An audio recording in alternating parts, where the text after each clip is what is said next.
Men who ejaculate 21 times or more a month are less likely to develop prostate cancer. Jesus Christ.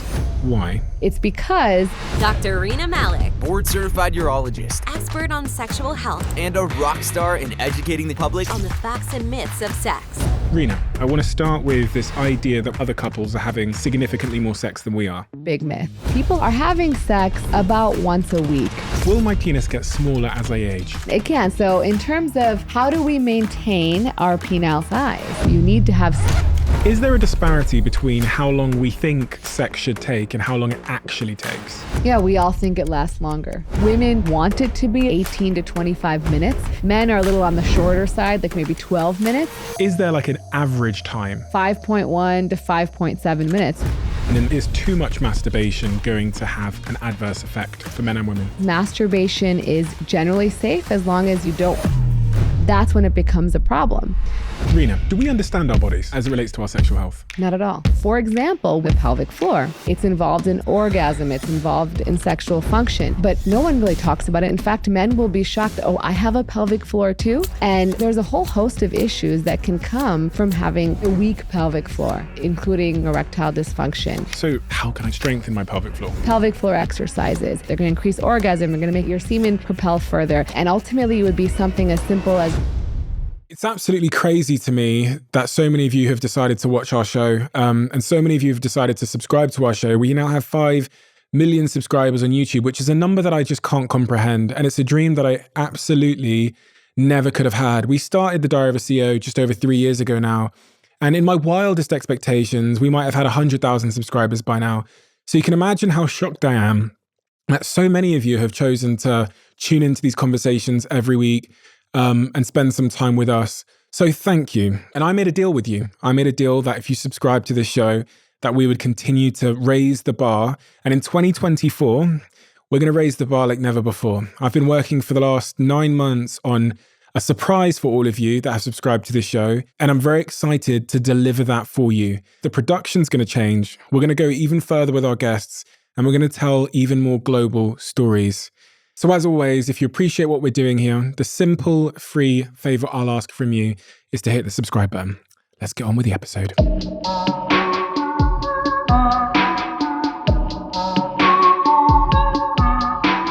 Dr. Rena Malik, with all of your work, what is it that you're seeking to do? So what I'm seeking to do is have people understand that sexual health is health. I think we have so much misunderstanding about, one, what is good sexual health? Why is good sex important? Why is it good to have good sexual health? And that creates a lot of despair and devastation, and people don't talk about it. So they ruminate, they feel bad about themselves, and it's pervasive throughout their entire life. So I think ultimately my goal is to make education freely accessible and understandable so people can know what's going on with their bodies, what's normal, what's not, and what's available to help them. How do you define sexual health? So sexual health is sort of an individual thing, but most people would say that you are able to have sex, you are able to have an orgasm, you are able to have pleasure and achieve the benefits of that. Do we understand our bodies as it relates to our sexual health? No, not at all. I will tell you, so I talk about, for example, how it's normal to have erections at night or have even nocturnal emissions, so have a wet dream, how that's a normal physiologic function. And so many people will message me and say, how can I stop having what they call nightfall? Or how can I stop waking up with an erection? Because they think for some reason it's shameful or it's a bad thing. And when realistically, it's just normal. And part of it is media, right? So when you see TV, you see a man getting an erection very quickly, he's immediately penetrating a woman, and she's immediately orgasming, and the whole act is like really hot and heavy. And in reality, that's not what sex is like. So if you're not seeing what normal sex is like, what normal foreplay is like, what the fact that it's normal to sometimes have difficulty getting an erection, that's normal sometimes to not have an orgasm for a woman, or it may take more time to get a woman aroused and require more foreplay, that you are essentially looking at a script that's not real. And then you're like, what's wrong with me? Am I broken? Is something wrong with my body that it doesn't function the way I'm seeing on TV or on media or on erotic films? Where does your experience on this subject come from? So I'm a urologist by training, a board certified urologist. So we are the medical and surgical doctors of the genitourinary tract. So we're essentially the plumbers. So when you have a problem with your kidneys, the tubes that drain the kidneys, the bladder, or your genitals, we're the ones who are going to fix those if they're a surgical issue. And also we deal with the medical aspects of some of those things. And so that's what my training was in. But when I started my social media, my channel, I wanted to offer education to people. And as I started making this education, I realized how badly people wanted to know about sexual health, how much they didn't know, and how they really wanted to be empowered with this information. And people are not being asked about sexual function. Even when you go to see your primary doctor, when was the last time they asked you about anything? They might ask you about erections, but that's probably where it ends, right? Even if they ask about that, they're definitely not asking women, are you having orgasms? They're definitely not asking anyone if sex is pleasurable. They're not asking them if they feel satisfied with the way things are going, right? And if they are enjoying desire, do they feel normal? And so I realized there was such a disconnect here with what people wanted to know and what was available to them. And so then I started really making content about sexual health and spending more time investigating in that area, treating patients in that area. And it totally became a all-encompassing field for me.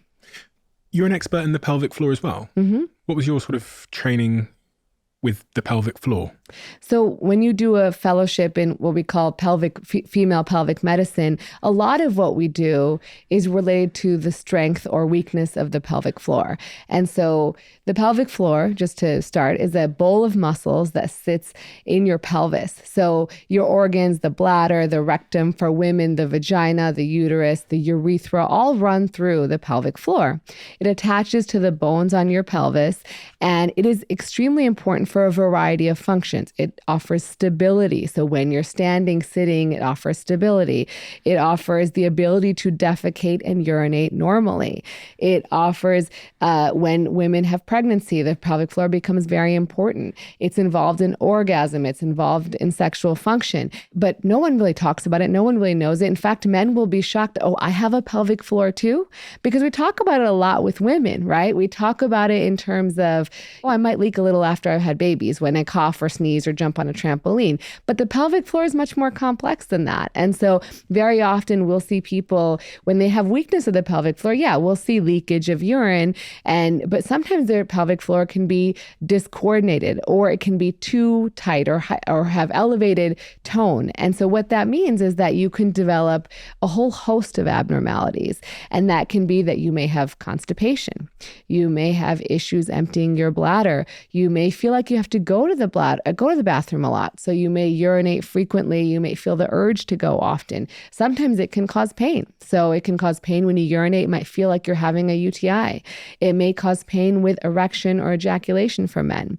So there's a whole host of issues that can come from having pelvic floor abnormalities. And even if you've had, say, lower back injuries or hip injuries, they can affect the coordination of the pelvic floor because it's all interconnected. And so I will see patients who are like, I've had a bunch of hip issues because I played sports when I was younger, and now I'm having issues with sexual function. And so it's all interconnected. And I think we don't spend enough time talking about how important it is and how valuable it is to people when they're having problems. I want to go into the pelvic floor in more detail and really figure out how I can improve my pelvic floor and what I'm doing to harm or hurt it. But you said something there about doctors don't ask about sexual health. They don't ask if we're orgasming. They don't ask if we're ejaculating, those kinds of things. Why should they be asking about that? Because I think of a doctor as, I don't know, fixing other parts of my body. I don't think of them as sifting through my sexual life. So if you have a normal sexual life and you're satisfied with it, it wouldn't even bother you, right? You wouldn't think about it. But people who have difficulties, they may be walking around feeling shame. They may be walking around wondering what's wrong with them. This can be pervasive because they may have relationship issues and they may have problems in their life with their relationship that they're then causing them to be less productive at work, less happy, less satisfied with life, feeling more depressed, more anxious. And so it all comes together. And in fact, the other really important thing, at least for from men, we know that when they develop issues with erections, so say you're having erectile dysfunction and you are diagnosed today with erectile dysfunction, 7 years later, about 15% of those men will have a heart attack. And the reason for that is because if it's a blood flow issue, the arteries to the penis are about 1 to 2 millimeters. The arteries to the heart are about 3 to 4 millimeters. And when you have about a 50% occlusion of a blood vessel because of high blood pressure, high cholesterol, heart disease, that organ will start to have problems. And so you will start to see erectile dysfunction in men who have vascular problems before you start having chest pain or other signs of heart disease. So probably similarly in women, although the data is not as, we don't have that data for women, that maybe if they all of a sudden are developing problems with arousal, that maybe that's an indicator. But again, that's more complex and we don't have the data for that. But certainly for men, we have a clear indication that a problem with erections could precede really serious heart consequences. And when you look at people who've had a heart attack, about 50% of men will have had erectile dysfunction prior to that. 50%? Mm-hmm. Is a pelvic floor dysfunction in men also linked to erectile dysfunction? Because I heard in some of your work that sitting every single day, in the way that I do here, I sit sometimes here for 10 hours a day, could be creating erectile dysfunction. Well, so it's more that sitting every day can cause your pelvic floor to not stretch appropriately, right? Like if you're not moving your body regularly and your body tenses up from sitting all day, then your pelvic floor is not relaxing and contracting in a normal fashion. And so some people will develop some tension in the pelvic floor, and through the pelvic floor runs a whole bunch of arteries and nerves that then go to the penis to provide blood flow. And so if your pelvic floor is clenched really tight, then it can cause problems in getting blood flow and then problems in getting erections. So while that's different than having vascular problems, this is a muscular problem more so, that can be an issue in terms of causing erectile dysfunction in some men. Because I heard during COVID there was a rise in pelvic floor dysfunction as people were sitting all day. Yeah, I mean, I definitely saw it. I don't know if it's been actually studied, but I definitely saw it in my own clinical setting, and many of my colleagues did, where people would come in and they would start having they'd be having more erectile dysfunction, they might be having more urinary urgency, meaning they got to go to the bathroom, or they're going more often, which wasn't a huge issue because the bathroom was right near them. But they did sometimes notice that it was a change. And also sometimes some people even develop pain, like they would have more pain in that area, or women would think they were having urinary tract infections when they truly were just having discomfort from the pelvic floor being tense. One of the things that you're particularly good at is taking on some of the big myths as it relates to sexual health. And I want to start with one of the big myths around sexual health, which is this idea that we all think other people and other couples are having significantly more sex than we are. Yeah.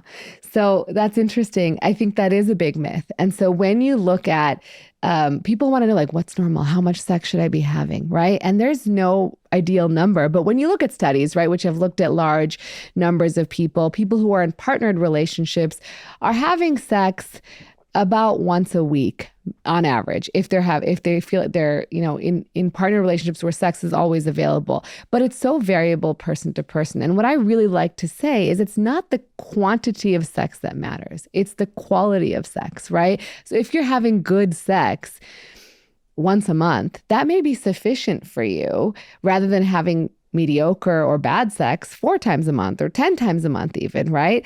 And so ultimately there's no right number. It's really what's right for you. And I think focusing on some like benchmark, right, of sex is actually harmful, right? Because now you're like, oh, well, I need to have sex this many times. What is the purpose of sex, right? The purpose of sex is pleasure. And sometimes people derive a lot of benefits from orgasm. We know that there's physiologic benefits to orgasm in terms of stress reduction, more focus, potentially better sleep, and even maybe lower blood pressure, things like that. So if people are deriving benefit from the orgasms and the intimacy with their partner and the pleasure they derive from sex, that's what matters, right? Not the number of times you're having sex. Another big myth around sex, which I thought I'd get your take on, is about pain during sex. It's one of the sort of most popular questions that I often get whenever I speak to someone that is an expert on sexual health is sex supposed to hurt? Because for a lot of people, it hurts. No, it's not supposed to hurt.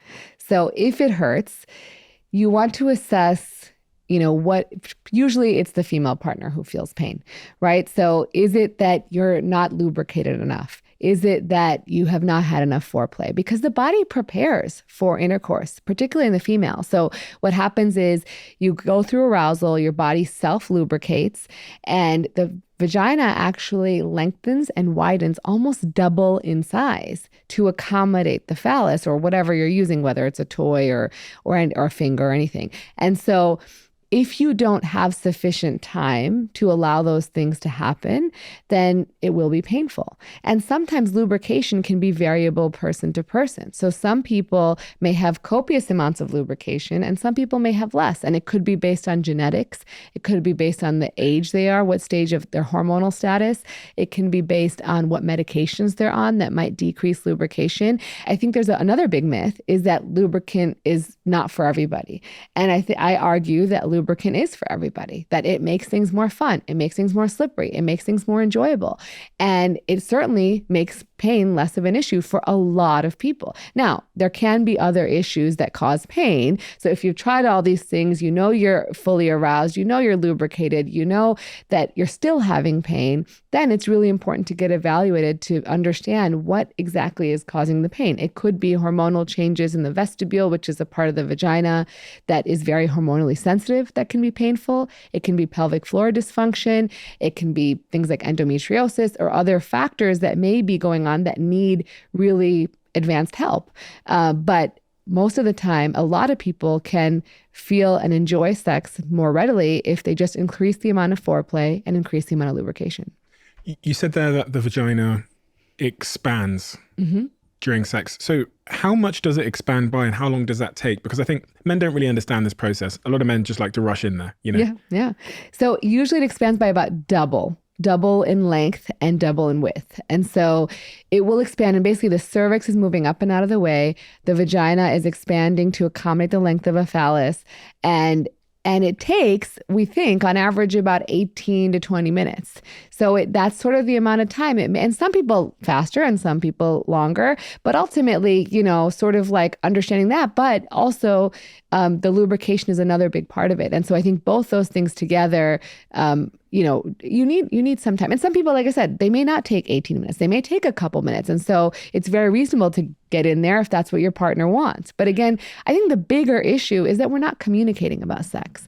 No one taught us how to talk about sex, right? I didn't grow up talking about sex with my family. Many of my friends and colleagues did not grow up unless they were in a family that was very progressive, talking about sex or even learning about sex from their parents. And at school, you don't learn much. You learn how to put on a condom. You learn how to ask for consent. You learn about STDs. And that's if you're lucky. In the US, 13 states don't have to have accurate sex education. Like, it's not a requirement for sex education to be accurate in 13 states in the US. Where are we learning sex from? So the large majority of young people, this data shows that at least 1 in 4 adolescents are learning sex from porn. And it's probably more than that. So I think a lot of people are learning either from pornography, from their friends. A small subset are learning from their parents. There still are people learning about sex from their parents, but ultimately it's not enough. And so if people are learning about sex through porn is entertainment. It is doctored. It is not real. And I think people then take that and they say, why did not my sexual encounter not look like that? Why didn't I have as much semen volume? Why did my partner not orgasm as quickly? And it can be on both sides where women can be like, well, why didn't I react like that? Why didn't I get so excited right away? And I think it's a real problem in terms of if people are only learning about sex through pornography, then they're already set up to be let down when they have their first sexual encounter. And on that point of communication, we don't talk about it as a society, but then even within our own relationships, we don't talk about things we're struggling with our own partners and the insecurities that we have. And I think that can cause a spiral of misunderstanding. And I've seen that in my own sex life historically, where maybe there was something I was insecure about, or there's something I was thinking about. And instead of communicating it, I might have just acted in a strange way. And then that's misinterpreted. And then the other person gets a little bit insecure or whatever. And then you kind of have this downward spiral of misunderstanding, which leads to like sexlessness. Absolutely. You're just avoiding the situation because nobody wants to talk about it. And this is the problem. Like, you know, people ask me like, what's the key? What's the key? What's the secret? The secret is you have to know what you like, right? You have to know what you want and you have to communicate it with your partner. How? So this is the issue. It's not easy. It's not easy because no one taught us how to have these conversations, and they're charged with a lot of emotion, right? You feel insecure, you feel inadequate, or you feel resentful because you're not getting what you want out of the relationship. And so it has to come from a place of understanding that this conversation is not a one and done. There's no the talk. There are multiple talks over multiple periods of time. And the first time you have the talk, it might be a total disaster. But, you know, if you are in a relationship where someone really also has the same goals as you of having a great relationship with a good sex life, then ideally that won't continue and you will continue to have conversations. So what I tell people is don't have conversations in the bedroom, not right before, not right after sex. You want to wait until you're out of the bedroom. Not during. Or during. Definitely not during. That's happened before. It's the fucking worst. Yeah, that's pretty bad. That's pretty bad. So, you know, one, and then two, have it in a place like somebody, you don't have to be looking at the person, right? You can be sitting in a car, you can be going on a walk, because it's really awkward to look at someone in the face and be like, you know what, I felt like this wasn't really great, you know? And so then to be like, okay, like, you know, again, using the same sort of communication techniques that you use for other things, talking about I statements, not being, you did this, you didn't do this, more about like how I feel, what really turns me on, what I would really like in the relationship. And then sort of realizing that they may not react well. They might be like, oh my God, I can't believe we're talking about this. They have their own stereotypes and biases that they're bringing into that conversation too, or their shame or whatever they grew up with in society, whatever they think about sex can be very charged, right? And so it's sort of a lot of work to get through that, but realizing that it could take time and sometimes getting help. So seeing a sex therapist or someone who has expertise in psychology and sex to learn how to talk about sex with them and navigating the difficulties of it. But it's worth the investment, right? It's not easy, but nothing in life that's good or worth getting is easy, right? Okay, so there's a couple listening right now. There's probably one member of the couple listening right now. And they've heard everything you've said, but they have reached the point of no return in their relationship as far as they're concerned. Mm-hmm. They've not been having sort of a functional, healthy sex life for maybe 1 year, maybe 6 months, maybe 5 years. And it's just become the new normal. Mm-hmm. What is the case you would make to that person to get them to take action to try and rectify the situation? Well, I would ask them first, how important is sex to them? Right? If it's not that important and the other things in the relation, and that's okay, right? Some people find that, okay, everything else in the relationship is excellent. I love this person. We're still intimate. We still love each other. We still cuddle. We still have a lot of great things in our relationship. And sex right now is not working, right? Or it's not working for us. So I'm okay with that. That's fine. Like you don't have to feel bad about that. But I think that if it is a problem, then I think it's worth working on, right? Like if you have a relationship that you value and that person you're with values the relationship, then it's worth keep trying. Like try to have the conversation, try to bring them into the conversation. How much have you tried, right? Like have you really had enough attempts at a conversation, a true conversation where you didn't get frustrated too, right? Like where you were like, okay, I understand that this is a difficult conversation that we're going to have. And I understand you might have feelings about it, but I love you. And I really want to try to have this conversation and to keep at it. And I realize that that's not easy, right? That's not easy. I'm not saying it is, but I'm saying that when you're in a relationship that's worth having, that ideally at some point, the other partner will see how much this matters to you and want to work with you on it, right? If they love you, if they're with you there, they want what's best for your relationship. They're not like hiding their head in the sand and being like, oh, they realize they just don't want to talk about it. They're not stupid. They just sort of don't want to talk about it because it's embarrassing to them. They feel like they're the one that has something wrong with them maybe. Mm-hmm. Or maybe they have an issue that they haven't brought up. Maybe they're having a lot of pain with sex. Or maybe they're going through hormonal changes and their tissues are really dry or whatever. There's a whole host of things that could be going on that they don't feel comfortable talking to you about. So I think it's valuable to say, is there something I'm not doing? Like, tell me what you feel about sex. Like leaving it open-ended to really find out what's going on with them. Because usually not that they're like, I just don't want to have sex and that's it. There's usually a lot more to it. It's so hard for us to know, isn't it, when it comes to sex, what the root cause of the issues are. And I think some relationships are like a frog in a frying pan. The frog in the frying pan analogy, for anybody that doesn't know, is this old tale about a frog jumping into a frying pan, and then because the water heated up gradually, it ends up dying. But if the water was hot from the moment it jumped in, it would have jumped straight out. The idea that it's a gradual death for the frog. And in relationships, it's kind of a slow, day by day, month by month decline in intimacy. And you end up finding yourself like a dead frog in a frying pan. You end up finding yourself in a sexless relationship and you think, how the hell did we get here? And it feels like a long way back from that point. It is. It's going to be, right? Because you let it sort of dwindle and you didn't talk about it, and it's going to take work. And I think that's the key, is like, if you want to fight for that in your relationship, it's going to take work, and it's going to take buy-in on both sides, right? You have to work for anything in your relationship. Relationships are not easy, right? You want to have children, that takes work. You want to decide to buy a house together, that takes work. Deciding and figuring out what kind of house you want, how much money you want to spend. Like, there's all sorts of things that take work. And this is one that people just don't know how to talk about. And so they just ignore it because it's harder to bring up for both parties, right? What the one who maybe is not wanting sex or is being the one who says no and the one who always wants sex and then feels rejected because they're not getting it. Is there a sort of a difference between men and women's sexual desire as we age? Because I think there's a myth that says men just always want to have sex and women maybe not so much. Is that a real myth in terms of something that you hear, but also is it true? So let's talk about desire. Desire comes in two flavors. So there's the spontaneous desire where you see somebody, you're like, oh man, they're so attractive. I can't wait to sleep with them. I'm immediately turned on. I want to have sex right now, right? You didn't have to do anything. You just saw them and it happened. And then there's responsive desire where you're sort of with them. You might be touching them. You might not really be thinking about sex, but like you're touching them, you're with them. You're like, oh, this feels sort of nice. I sort of like this. Like, oh, now I'm turned on. After we've sort of started being a little romantic with each other, being a little more intimate with each other.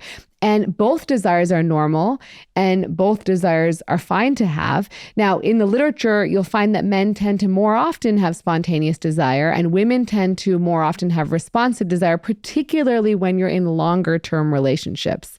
So there's this disconnect, right? Women are like, why don't I see you and want to jump you anymore, right? I used to feel like this, but I don't anymore. What's wrong with me? Am I broken, right? And then they don't realize that, oh, okay, maybe we'll just like be together and let's see what happens.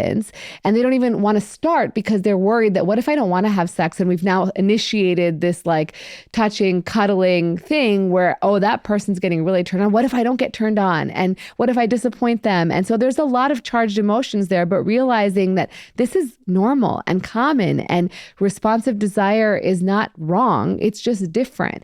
And people just don't know that it exists because, again, media attention is like you see someone who jumped them, you're horny right away, you have sex. And that's not what happens all the time.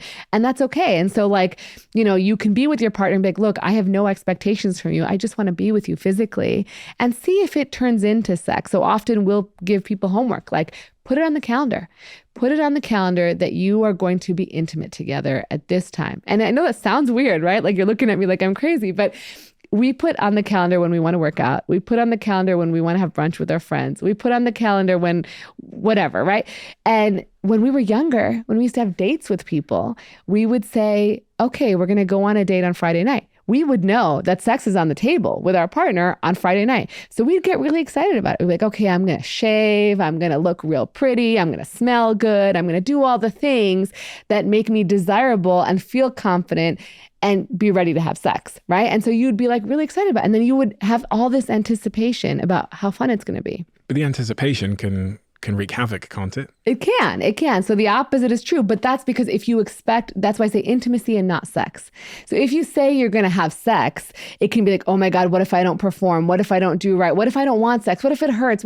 Right? So you can also have that sort of rumination and spiral. But if you're like, look, all we're going to do is be together and be intimate. We're not going to just go have dinner and talk. We're going to like literally be together, not have our phones with us, maybe like touch each other, maybe get undressed, maybe just, feel what it feels like. And that's it. There's no expectation of sex from either side. We're going to go in knowing that and then slowly work our way towards like, okay, you know what? Like maybe sex will happen and maybe it won't. And over time, as you keep putting on the calendar, prioritizing your intimacy with your partner, then eventually you'll get to a point where, you recall that connection you used to have, and then you can actually find that joy again of connecting sexually. That's the sort of the aspect of desire, which is, I guess, is a bit more psychological, but there's also sort of a physiological element to desire as it relates to hormones levels. So if someone's got a low libido, is that a hormone dysfunction? It can be. So testosterone is the most notorious hormone for desire, right? In both men and women. And I think this is a big misconception, is that we don't talk about testosterone in women. But testosterone in women is more predominant than actually estrogen. We have more testosterone in our bodies than we do estrogen. And testosterone is very important for desire in both men and women. But anything that interacts with testosterone is also important. So thyroid hormone can cause issues with testosterone. Prolactin, which is another hormone made by the brain, can also interact with testosterone. So essentially evaluating those things and making sure that your levels are normal or appropriate for your age can be helpful. That's probably the number one thing. But the other thing outside of physiology is that stress, even though stress is sort of an abstract thing, stress affects our physiology. Right? So when you have a lot of stress in life, whether it be work, relationship stress, kid stress, whatever it is, right? It raises your cortisol level. And when your cortisol level is high, you can't produce testosterone. It goes down.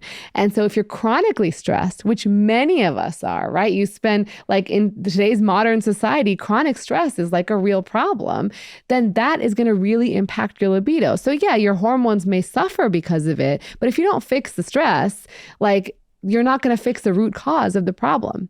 Can't I just inject myself with loads of testosterone though to get my libido back?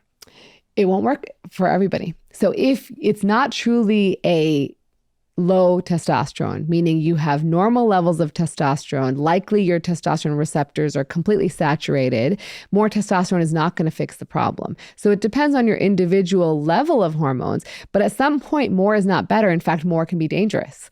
And so it's really dependent on your individual levels. So giving yourself, like if I give a guy who has completely normal testosterone levels, both free and total testosterone, all completely normal, and I give him testosterone, probably nothing's going to change because his testosterone receptors are already fully saturated with testosterone. So more is not going to do anything. What are the other ways that I can increase my testosterone? If I go and get tested and it says that I have low testosterone levels and I don't want to just inject myself with testosterone, are there natural ways that I can increase it? Absolutely. So number one is sleep. So sleep is really, really important for testosterone. We know that when you reduce the amount of sleep you have, so for example, you sleep less than 5 or 6 hours, you're going to have at least 10 to 15% reduction in testosterone.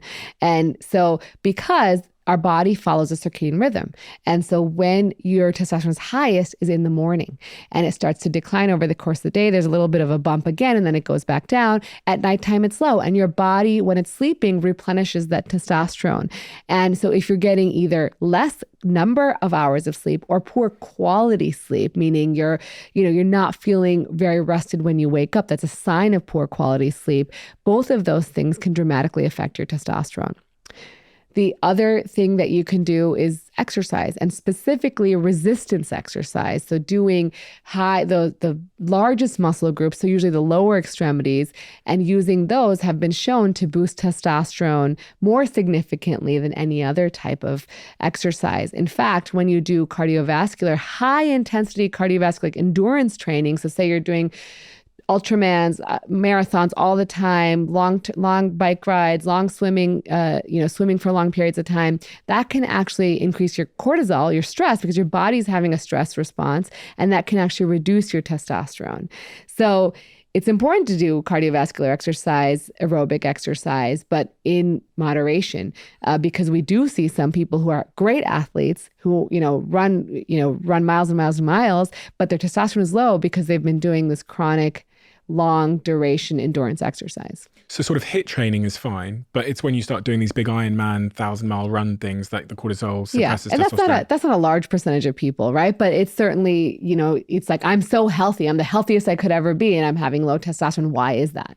And what about food and testosterone? So food, there is a lot of data on food. But the most data is on the Mediterranean diet. And that's because that's the most well studied in medicine. But essentially having vegetables, fruit, low amounts of processed foods, good healthy fats, nuts and seeds. So a lot of people don't realize, but you need good fat to have testosterone. Testosterone is a production is in the cholesterol pathways.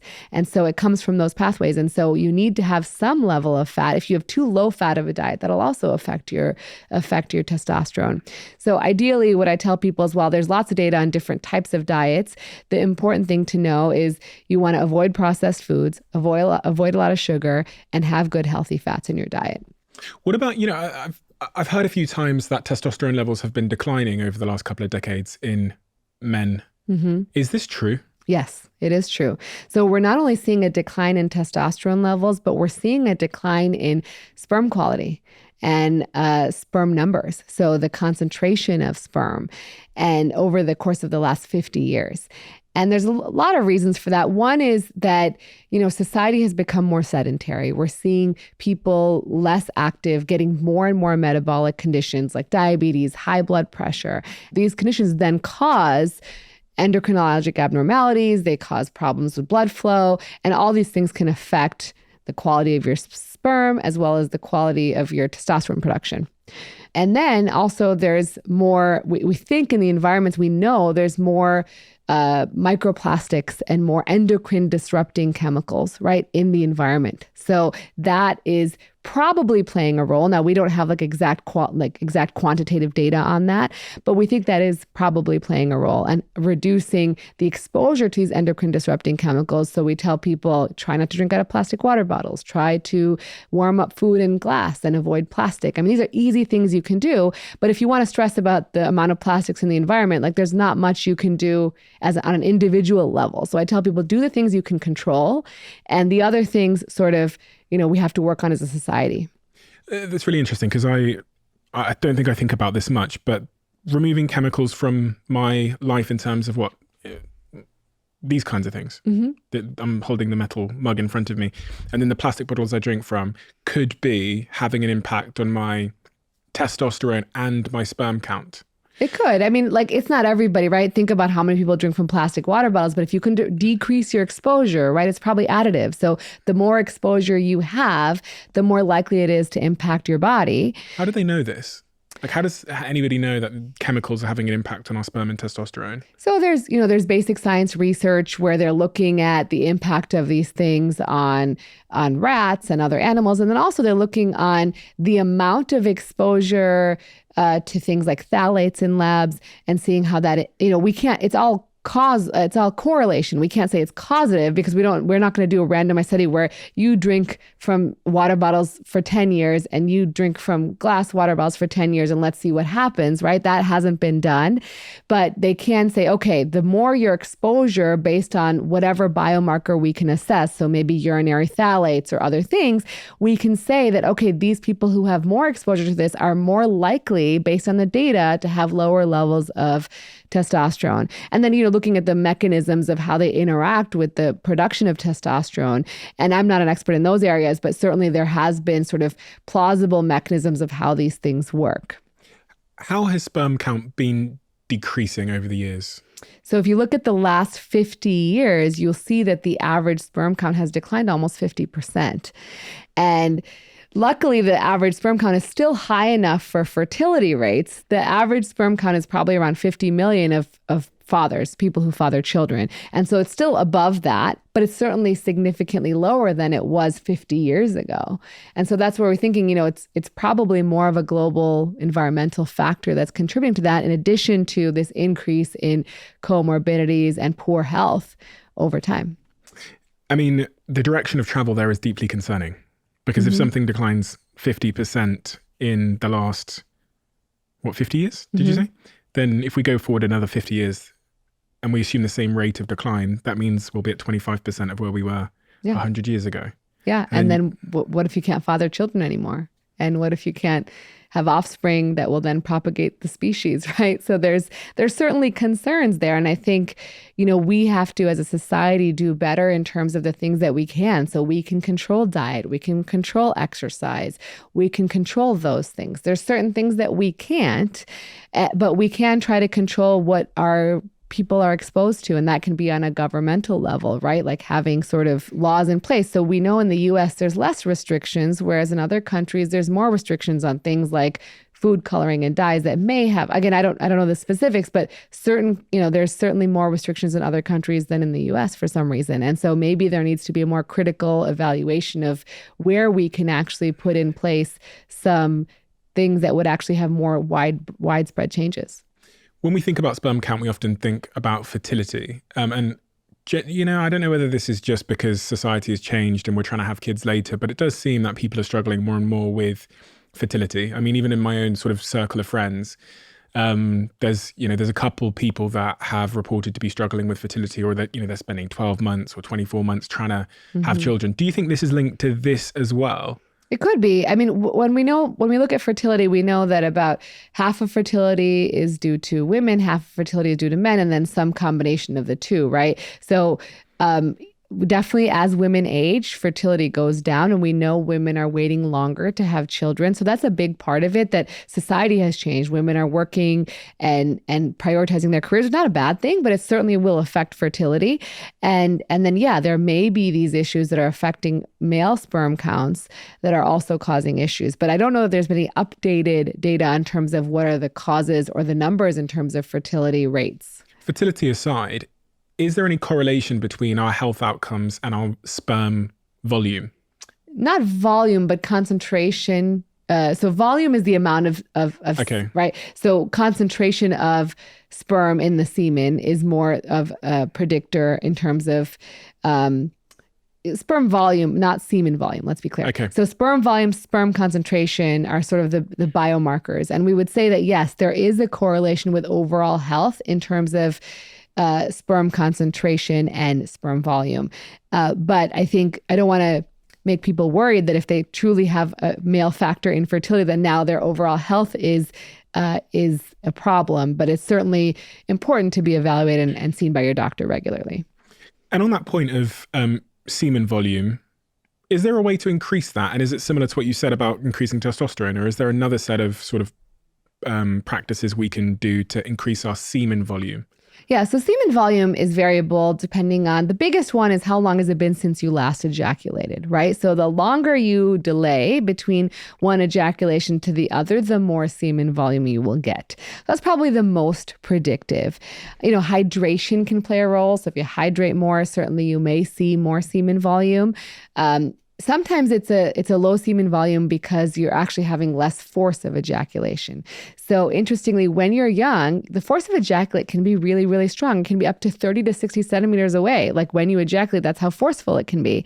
As you age, after about 50, it can decline to 15 to 30 centimeters away. And so that can feel like you're having less volume because it's less forceful.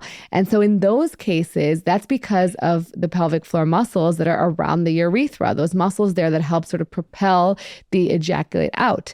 And so you can strengthen those muscles with, again, pelvic floor exercises, like Kegel exercises. I caution people because people are always like, these Kegel exercises are great. They're going to increase orgasm. They're going to make my semen propel further. And I think that's fine if you're not having pain, you're not having discomfort, and you're doing them correctly. Because sometimes what we see is it can actually cause harm if your pelvic floor is tense, like we talked about earlier. Or it can cause pain and dysfunction if you're tensing, and not relaxing. And so if you don't know how to do them correctly, then you could actually harm yourself.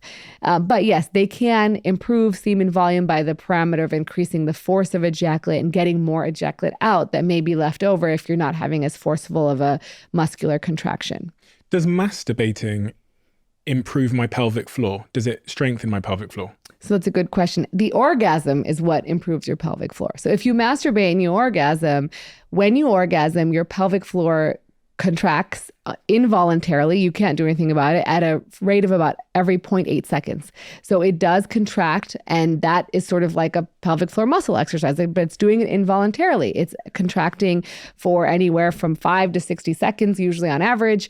And so you are sort of in that way increasing pelvic floor strength. In fact, they've looked at, in women particularly, is orgasming as good as doing pelvic floor exercises? And they've seen that, you can see pretty measurable improvement in pelvic floor strength if you orgasm regularly. And it may be, as good as doing Kegels, depending on how often you're doing it. So yes, orgasming itself can be very beneficial for pelvic floor strength.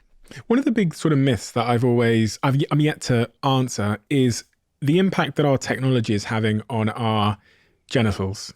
There's kind of like a pervasive myth that if you put your phone next to your testicles, your sperm count's going to drop. Like whenever I'm in the car, and I don't know, I'm sat there or I'm sat at home somewhere and I get my phone and I put it near my genitals, my girlfriend has a go at me and she like pulls it out or tells me to pull it out because I think she's worried that we're not going to have kids if it's down there. Yeah. So there is a little bit of data there in terms of, when you have these devices like in your lap or near your genitals, they will increase the temperature. And so when the testicles are in the scrotum for a reason, right? It's because they need this very perfect environment with this specific temperature to create sperm. And anything that disrupts that temperature can cause abnormalities in sperm production. So for example, when you have a fever, because you have the flu or you have a cold, people will get their sperm checked, their semen analysis, and they will see that their sperm count is 0 because the temperature, the fever has temporarily stopped their sperm production. And so you can see that, people also discuss like, oh, what about boxers or briefs? What about and so all of these things can increase the temperature around the scrotum, which can then cause changes in sperm production. So I tell patients, particularly if you're trying to have babies, is put your phone in your back pocket, in your chest pocket. Don't put your computer, your laptop right on your lap, right? I mean, it's easy enough to do, and it does increase temperature. So absolutely, yes, these things can, not for everybody, right? There's people, so we say people like you shouldn't smoke a lot of marijuana when you're trying to get pregnant because marijuana can cause problems with sperm production. But you'll see people who smoke every day and they still have babies. Or you'll see people who do all of these things, right? They wear briefs, they put their phone in their pocket, they put their laptop on their lap, and they still have babies. So it's not all comers, but certainly things that you can easily just avoid putting near your genitals. Well, if I'm in the sauna every day, or if I'm in a steam room every day, isn't that going to have an impact on my sperm count? Yeah, it does. And it's interesting because I think we'll see more of this as we're seeing the rise of, there's benefits to saunas, no doubt, but as we're seeing the rise of people really doing saunas all the time, there can be, so we tell people when they're trying to if they're having fertility issues, don't go in hot tubs. Don't go in saunas because it could affect your sperm production. So those are sort of the conservative things we tell people to do. Interesting. And this point about the phone next to genitals, it's not because of like the Wi-Fi and the Bluetooth are going to like zap my babies. No, there's some question about that, but we don't know. I don't think we know, but we know there's a temperature increase, right? Because phones get hot. We talked about masturbation briefly. One of the big questions that people often ask me when I'm speaking to someone that has expertise on sexual health is about masturbation and whether it decreases your testosterone levels. So it does not. There is one study, and it was done in 10 men who abstained from masturbating for 21 days. And these are young, healthy men, right? And so this is where I think everyone gets their data from, is this one study. And so they took their testosterone before, they took their testosterone after. And what they found was that there was an increase by about 50 nanograms per deciliter, or 0.5, which is 50 nanograms per deciliter, which is not a huge amount. At 21 days. But we know that testosterone changes all the time. And 2, there's a lot of anticipatory cues. When you've been waiting to masturbate for 21 days, like your brain is really excited. There's all these like, okay, I'm finally going to get to release. And that in and of itself can increase testosterone. So generally speaking, there's no empiric evidence that is convincing, high quality level evidence that masturbating or abstaining from masturbation will increase testosterone. And so there, people do report other benefits. And so I tell people, if you're getting other benefits from abstaining, by all means, go ahead, but don't like white knuckle it to gain some theoretical increase in testosterone that, one, was not even that large, and two, is probably not going to be proven in a larger sample. What about the opposite then? Is too much masturbation going to have an adverse effect on us for men and women? Yeah, so I think what I tell people is masturbation is generally safe as long as you are not masturbating to the point where you are now choosing to masturbate over doing anything else. So you're choosing to masturbate rather than have sex with your partner. You're choosing to masturbate over going to work, or I'm going to be a little late to work because I want to finish masturbating, or you literally can't sleep without masturbating every day. Like those sorts of things, you become reliant on this particular activity for the enjoyment that it provides. That's when it becomes a problem. But if you're using it in terms of like, I'm masturbating to get orgasm and the benefits of orgasm that I do achieve from that, because maybe my partner doesn't want to have sex, or maybe I have more of a sex drive than my partner, or I don't have a partner. Like, let's be realistic. Like, if you don't have a partner, you're going to have to, if you want to orgasm, you're probably going to have to masturbate. And so I think the problem also comes in is when people only masturbate the same way every time, they only watch a certain type of erotic film, or they do the same thing every time, and their body habituates to that. And then they have a difficult time climaxing with a partner because they can't replicate what they're doing, whether what they're watching or how they're doing it with a partner. Are we teaching ourselves something there? Are we teaching ourselves how we're aroused and how we orgasm? Yeah. Your brain is very powerful, right? So when you're doing the same thing every time, your body's like, oh, this is what turns me on. This is what makes me orgasm. And then when you're with a partner, you're like, oh, I'm not getting that same kind of stimulation. And so it doesn't happen to a lot of people, but I would say certainly I see people where this does happen. And so, you have to sort of take a break and sort of reevaluate and try different things and get your body to habituate to different things, which takes a little bit of work. But sort of keeping it varied can be helpful. Another big myth, masturbation will make me go blind. Yeah, no. Where did There's that come literally, from? I don't know where that came from. There's like hairy palms, blindness. Like, I don't know where. I think this is all sort of like from religious rhetoric that says, you should not masturbate. And it, where that came from, is a whole other story, I think. What do you think of this idea of No Nut November? Yeah, so I think I'm not a fan. The reason being is because I think it makes people feel like it's something they have to do. And if you want to, like I said, if you find benefit from abstaining from ejaculating for 30 days or 28 days or whatever it is, then by all means, like, go ahead. If you want to try something, there's no harm in it. But I think a lot of people, what they do is they feel like it's something that's going to bring them to some higher level, and they're going to become this great person because they're able to conquer this goal, but they're like literally miserable. So they're clenching their pelvic floor all the time because they're stressed about how they're not ejaculating. They may ejaculate at night, and so they'll have a nocturnal emission, and then they'll feel so bad because they've failed. It's nothing you can control. Nocturnal emissions are physiologic. They're totally normal, and 86% of men have had a wet dream at some point in their lifetime. Like, it's very, very common, and more likely the longer you are from ejaculating. So your body will take care of the ejaculate if you ejaculate or not. So you will either resorb the semen or you'll ejaculate at night. And so if you want to do it because you feel like, okay, I have a challenge, I want to conquer it, I want to see if I can do this, and you feel better because you're able to like not focus on sexual thoughts, or you're able to really find some other level of spirituality or something, by all means, go ahead. I don't have a problem with it. What I have a problem with is making people feel bad because they can't do it or they don't want to do it. And with people feeling forced or feeling like they need to do it to prove something to someone else. Yeah, because the way that I've had it explained to me is that it's something about semen retention gives you some clarity of mind or something. Because a lot of athletes, before they have their big fights or, their bigger sort of Olympic competitions, they'll abstain from masturbation. I often hear in the UFC, for example, the mixed martial arts fighting championship, that athletes have not had sex or not ejaculated for 2 weeks before a fight or 4 weeks before a fight. Yeah. So there's a lot of rhetoric there, I think, that comes from historical. So even in Greek times, they would tell people to avoid having sex or masturbating prior to big fights or just whatever sport they were playing. And so is it true in data? So if you look at the studies that have looked at people performing athletic feats, whether it's like cycling or running or whatever, they have not found that abstaining from ejaculation actually changes their ability to perform.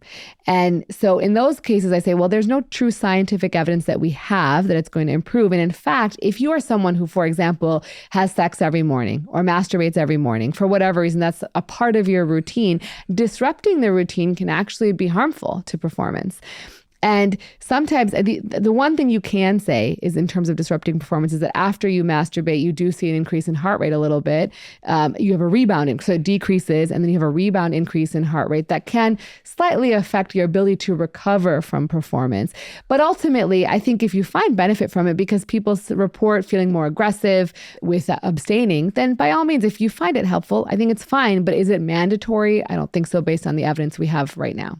Because I heard that rumor many years ago, and I think I assumed it was correct. I heard the rumor, and this was the sort of evolutionary story that was attached to the rumor, was that once upon a time when we were out, I don't know, looking for a sexual partner, we would need to be more articulate and more persuasive and more, I don't know, attractive, basically. Mm-hmm. So we were at optimal attractiveness before we ejaculated. Then after we've ejaculated, that kind of energy goes out of us and recharges and rebuilds again.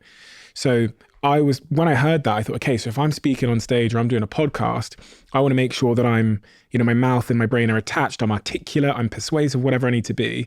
So don't ejaculate or masturbate any time before doing anything where I need to use my brain and my mouth. Well, some people describe post-nut clarity, right? So they actually, on the alternative, feel like, and there's no good data on this. The data we have is on people, the very small subset of people who have post-coital dysphoria. So they actually feel bad. But in terms of clarity, some people do, like when you're motivated to get a partner, right? You're sort of trying to woo them. You're really focused on that one singular effort, that once you've obtained that the very singular focus goes away, and now other parts of your brain can be activated to then be used. For some people will describe being more productive, more able to get work done after masturbation. It's very individualized, or ejaculation, whatever it is. Post-nut clarity. I've never heard anybody talk about this before, and I've also been told over the years that it's something that just men experience predominantly. And for anyone that doesn't know what post-nut clarity is, the definition that I understand is, and that I have experienced, I'm going to be honest, is that after ejaculation, your desire for the other person reduces quite significantly. And there's a stereotype here that women don't experience this post-nut clarity in the same way. Now, if I asked all of my male friends, if I said to them, has there ever been a time in your life where you were maybe texting someone you were attracted to, or, you had some sort of sexual attraction to, and then you masturbated, did your desire diminish after you masturbated for that person that you were just texting? I think about 90% of my male friends would say yes. Yes. And they would describe it as if someone took some sunglasses off them, a pretty extreme sudden change. And I've always wondered about this, whether this is just men, if it's just women, why it happens. So when you look at brain studies, right, of people having orgasm, and what happens is when you have an orgasm, your whole brain lights up, right? Because your heart rate goes up, your blood pressure goes up, your pupils down. So all these different parts of your body are working. So your whole brain lights up. And then after orgasm, it gets very quiet.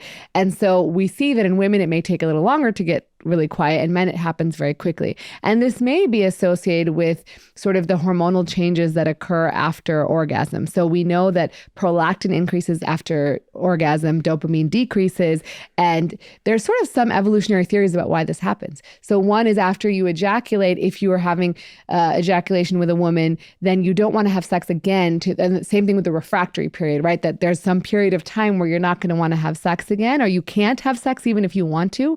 And this is because evolutionarily, if you deposited your ejaculate into a woman, if you then had sex again, you could actually dislodge the semen, and then you would have less ability to have fertilize an egg, right? And then the other thought is that you don't want to become overly exhausted, right? So that if you had the unlimited capability to have sex over and over again, that exhaustion could be a real thing, and so you're sort of a protective mechanism.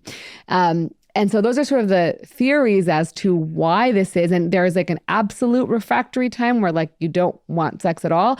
And then there's a relative refractory time where if you had a really novel or strong stimulus for sexual activity that you would be able to. In terms of clarity, because we know there's a little bit of differences in brain, it may not be as obvious in women in terms of it takes them a little longer to have that coming down after the orgasm from the brain activity. But probably there is some, we just haven't studied enough. And I always say this, that when we look at studies for women's sexual health and men's sexual health, they're so lopsided. So if you type in penis in like a search engine for Google or for the PubMed, which is where you look up research articles, you're going to find 50,000 articles. If you look up clitoris, you're going to get 2,000 articles. So it's very lopsided in terms of what we study for sexual function. And in and of itself, sexual function by many people is not seen as mandatory or important for health. And so the funding is less often available for sexual health. That's why we have such little data in some areas. Going back to just closing off on the point about masturbation, is there a link between masturbation and prostate cancer? Because I've heard a lot of different things about it. Some people think that over masturbation is causing prostate cancer, and some people say the opposite. Yeah, so there's actually a really good study that was done looking at ejaculation frequency and prostate cancer. And it was a very well done study. They tried to control for a lot of other factors. And so what they found was that men who ejaculated 21 times or more a month were less likely to develop prostate cancer. This is just a statistical number. It is not a number that sort of means anything in terms of, but we're seeing that like, okay, so more masturbation may help. Why is that, right? So there's a prostate stagnation hypothesis that the fluids that, some of your ejaculate fluids come from the prostate. And so when you're ejaculating frequently, you're more often getting rid of that fluid and sort of replenishing it or cleaning the pipes, so to say. So that may be beneficial in terms of preventing prostate cancer. Now, do you have to masturbate or ejaculate or have sex 21 times a month? No, but there could be a benefit, yes. And so having a healthy, and it may be that those people who had sex more often or ejaculated more often were just healthier in other ways, right? They were able to have sex more often or masturbate more often because they were sufficiently healthy to do so. And so, while they tried to control for those things, there's always sort of uncontrollable variables that come into those sort of studies. Yeah, that's what I was wondering. Is there another like glaringly obvious factor that those people had more relationships, therefore their mental health was better, therefore X, Y, and Z? I think they tried to control for comorbidities, but again, I don't think they controlled for. They controlled for marriage, I believe, but I'm not sure that they controlled for like in a relationship versus not and how healthy that relationship is. That certainly wasn't assessed. I'll link to the study below so everyone can read for themselves about the controls in that study and how that was conducted. Linked to this is the subject of porn. It was interesting because I was doing a lot of research on the subject of, that sounds a bit strange. I was doing a lot of research on the subject of porn and where conversations at with the subject. And one of the quite startling things is a lot of people are trying to figure out how to stop watching porn. Mm-hmm. A lot of people are asking themselves for mechanisms to install things on their computer that prevent porn time and searching for solutions around porn addiction. And a lot of people were searching about whether porn is a sin. And I think there's something broader here about the idea of shame, mm-hmm. which is linked to porn. What is your take on this? Is porn a bad thing? Yeah, so I don't think porn is a bad thing. I will start with that. Is it a sin is more of a moral question, right? And I think that is something that you individually have to decide for yourself if you feel like morally it's inappropriate, but it's entertainment, right? It's just a different form of entertainment. And I think the issues with porn, because I would not say that it's 100% great. I think there are definitely issues with it. One, the big one that I've been very vocal about is children seeing pornography. So we know now that the average age of a boy seeing pornography is 13. And that's the average, meaning that as young as 8 to 10, boys are being exposed to pornography, which was not the case when, for example, we were growing up, right? You had to, I always say this, you had to find a tape, maybe find a VCR in a room that nobody was going to walk in, or you had to find a magazine and hide it somewhere and go find it. And so it was not readily available. You had to work to be able to see that. And now seeing pornography is very readily available. And so very often kids are seeing it, whether you, as a parent, don't want them to, whether you've put blocks on their phones and devices, they may have access to it from a friend, or they may see it somewhere else. And your brain is not fully developed to understand, one, what you're seeing, and two, to understand that this is not real unless your parent has talked to you about, this is sort of a movie that's not real life, and this is not what sex is really like. And so I think that has implications for how they view sex and how they then try to have sex with partners. And also, because your brain's not fully developed, you're getting this big rush of dopamine from viewing something like that. And that's not something that we traditionally got at that age, right? And so it can become very addictive. Now, as an adult, I think it's different because you have a fully formed brain. You understand the concept of this is not real, most people. And so it can be just a way to have pleasure, or even watch it with your partner and have pleasure. But yes, we are seeing some people who have problematic pornography use. In the literature, they say it's 4%. I suspect maybe it's a little higher now, where people are finding that watching pornography is one, easier than going out and trying to find a partner. You don't have to face rejection. You don't have to face the difficulties and awkwardness of having a sexual encounter with someone that often happen. And so it can become a way, because it does relieve dopamine, just like anything else, release dopamine. It can then become sort of a way to feel better about anything, right? Like you can just be feeling down, like I want to watch pornography because it makes me feel better. It may not be just that you're really into sex. It's just that you're really like wanting that rush hit of dopamine. And then there's obviously the shame that comes with, oh my God, why am I using pornography just because I feel bad? And then you're like, oh, but I feel bad, and so I'm going to use porn again. And it becomes this sort of like negative, vicious cycle that can occur. But I think when used for entertainment and pleasure, I think it's fine. And many, many people use it for entertainment and pleasure without a problem. I, the other day, bought the Apple Vision Pro, that new headset. And I tell you what, Jesus Christ, that's an unbelievable piece of technology. This one feature they have on there is called spatial video. And I don't know if you've tried it yet, but you put it on, and if you've taken a spatial video, which you can now take on the new iPhone and also on the Vision Pro, it basically feels like a 3D video. Yeah. And it's like nothing I've ever experienced before. One of our team members commented that, they'd lost a family member and they wish they had this because it's like the person is back in front of you. Yeah. It's not like a photo or a video anymore. But then the little monster in my mind goes, there's going to be other applications of this technology as it relates to pornography.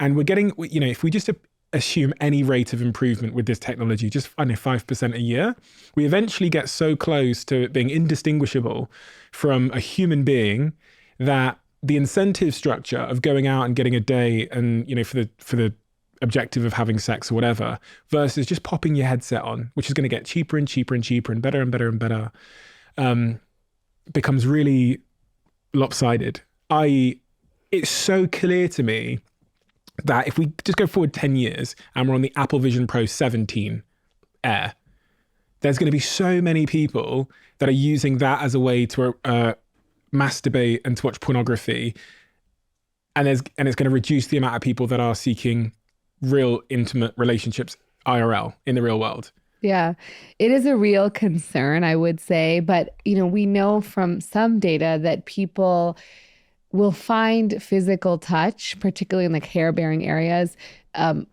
very important in terms of intimacy with a partner. So intimacy in general. And so I can only hope that will continue, that you will want physical touch, because no matter what you can see with your eyes, it's not touching you.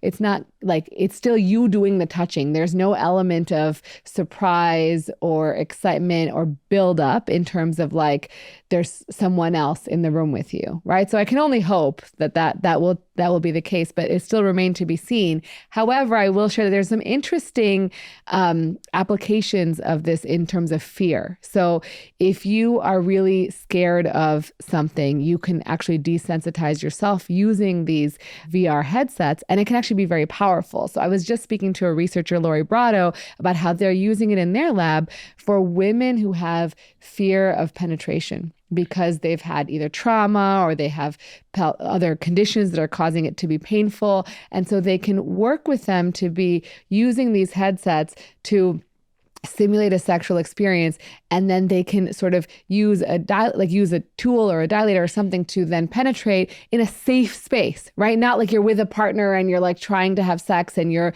you don't feel very safe, sort of allowing that. It's very preliminary research, but I think ultimately there are some positive things that maybe will come out of the use of these sort of VR headsets. And I can only hope that that will predominate and we can continue, and people will inherently want other people, right? We're hardwired to be around people and to be intimate with people. Like that's how our brains work. So I'm hopeful that will still remain to be the case. But I can't predict it. You don't look convinced.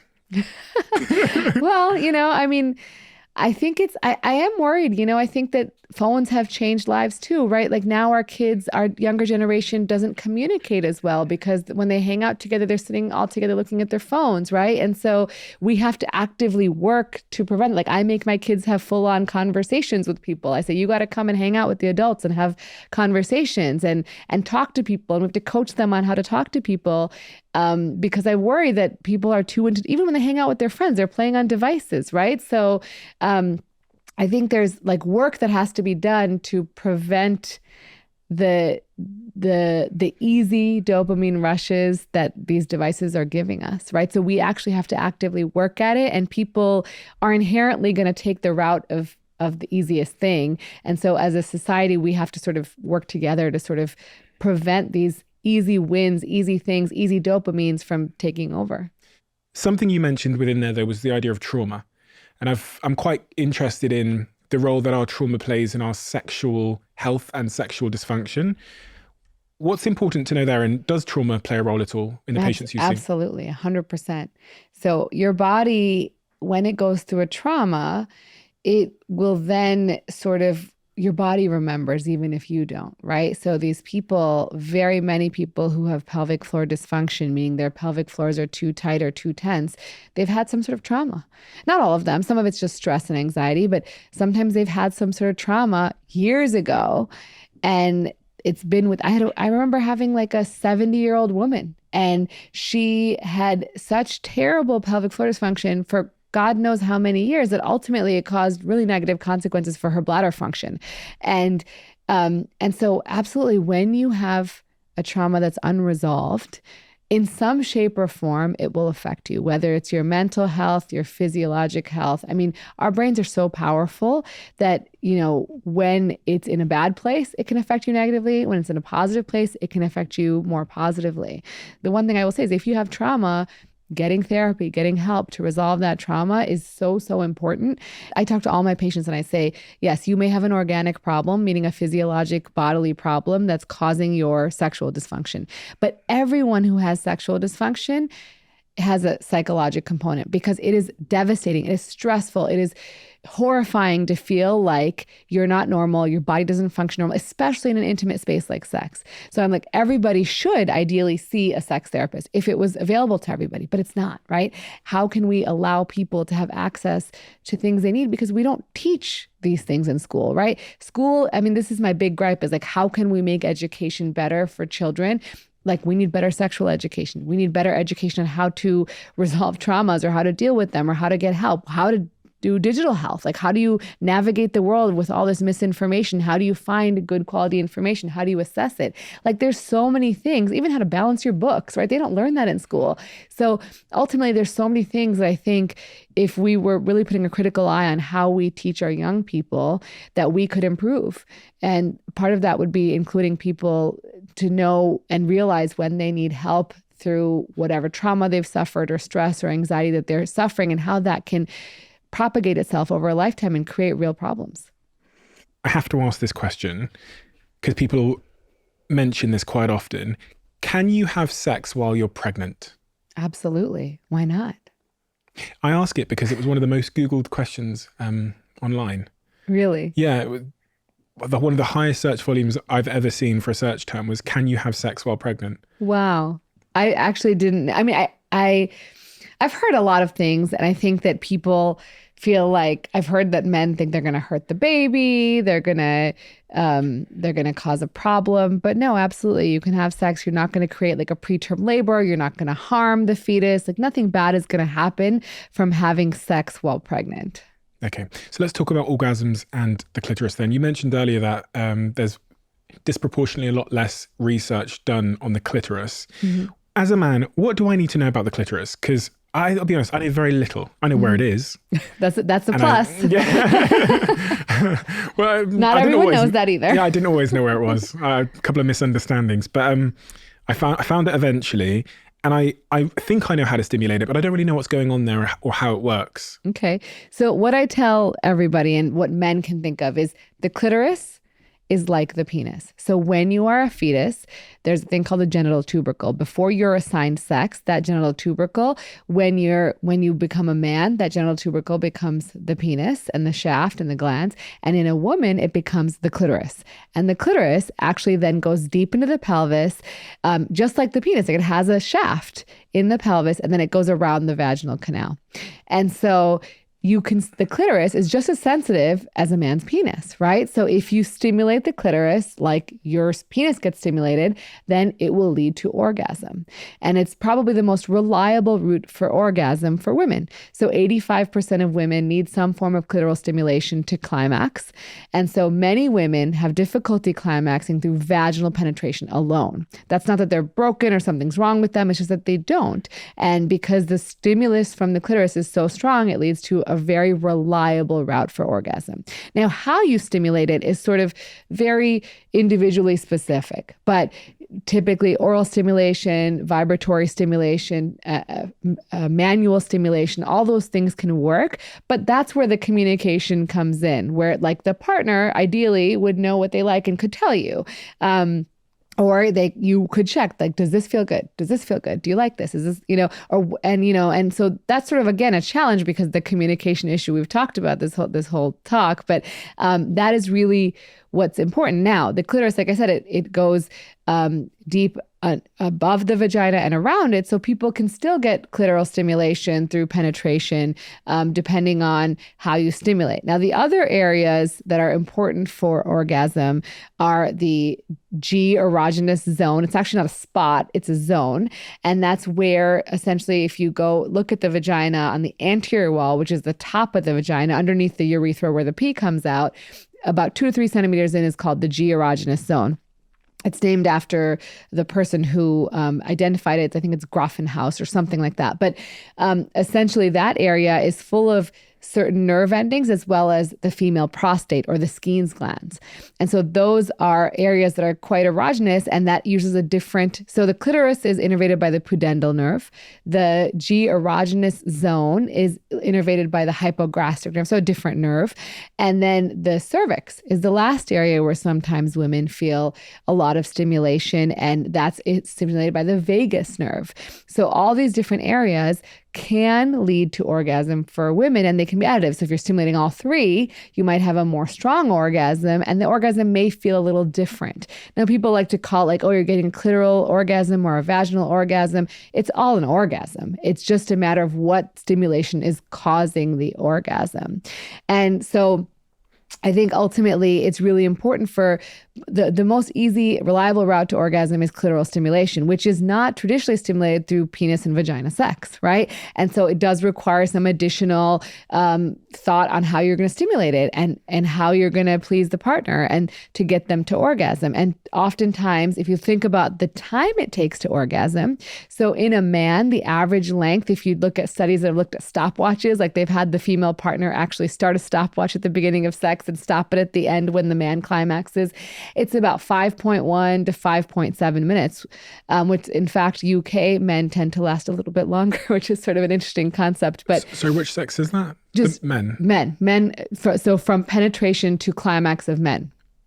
So they've measured, basically not including foreplay, but if they've measured like 15,000 people through many, many different countries, and they've had the woman take a stopwatch and actually click on it when they penetrate and click it off when they climax, and they've measured the length of time. And it's been about 5.1 to 5.7 minutes is the time. Now, a woman, when you look at the average time to orgasm for a woman, it's about 14 minutes.